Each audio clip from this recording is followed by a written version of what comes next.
Hi guys, तर आज आपण हेल्दी असा पिझ्झा बनवणार आहोत. तर माझ्याकडे ही चपाती आहे, तर त्याचा आपण आज पिझ्झा बनवूयात. तर त्याच्यावर मी हे मेयोनेज टाकलेलं आहे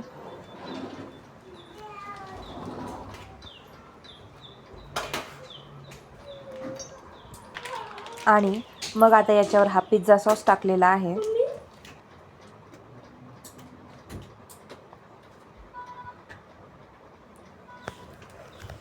मी 2 पिझ्झाज बनवणार आहे, त्याच्यामुळे मी ह्या 2 पिझ्झाचं प्रिपरेशन करत आहे.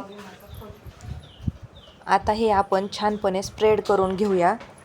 तुम्ही अजूनही माझ्या चॅनेलला सबस्क्राईब केलं नसेल तर माझ्या चॅनेलला सबस्क्राईब करा आणि बेल आयकॉनलाही प्रेस करा, म्हणजे माझे येणारे व्हिडिओज तुम्हाला दिसतील.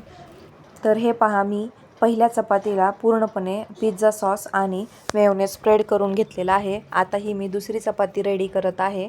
याच्यावरही आपण सगळीकडे पिझ्झा सॉस आणि मेयोनेज असं स्प्रेड करून घेऊयात. आणि तुम्ही मला कमेंट करूनही सांगू शकता तुम्हाला नेक्स्ट रेसिपी कोणती पाहिजे, तर मी त्याचा व्हिडिओ नक्की बनवेल. हे पहा, हेही छान आपण स्प्रेड करून घेतलेलं आहे. आता याच्यावर आपण टॉपिंग टाकूयात. माझ्याकडे ही शिमला मिरची आहे आणि मी टोमॅटो आणि कांदा आणि माझ्याकडे काही फ्रोझन स्वीटकॉर्न्स आहेत, तर ते मी याच्यावर टाकणार आहे. तुम्हाला जे टॉपिंग म्हणून आवडतं ते तुम्ही याच्यावर टाकू शकता.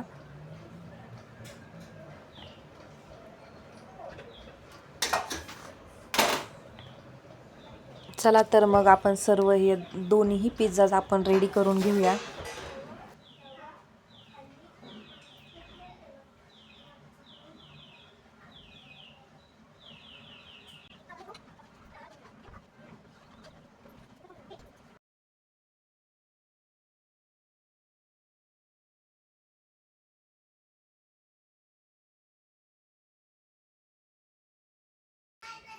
आता याच्यावर आपण चीज टाकूयात.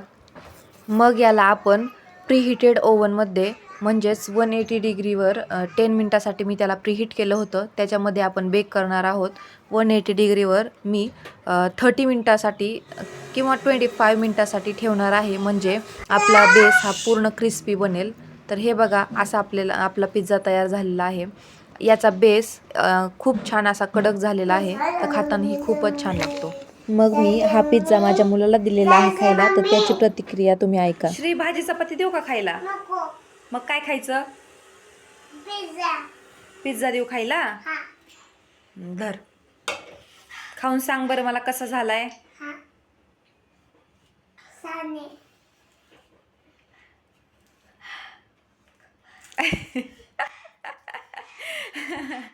असा धरायचा पिझ्झा, असा असा धर आणि खा. खा, कसा आहे? आपण भेटूया नेक्स्ट व्हिडिओमध्ये.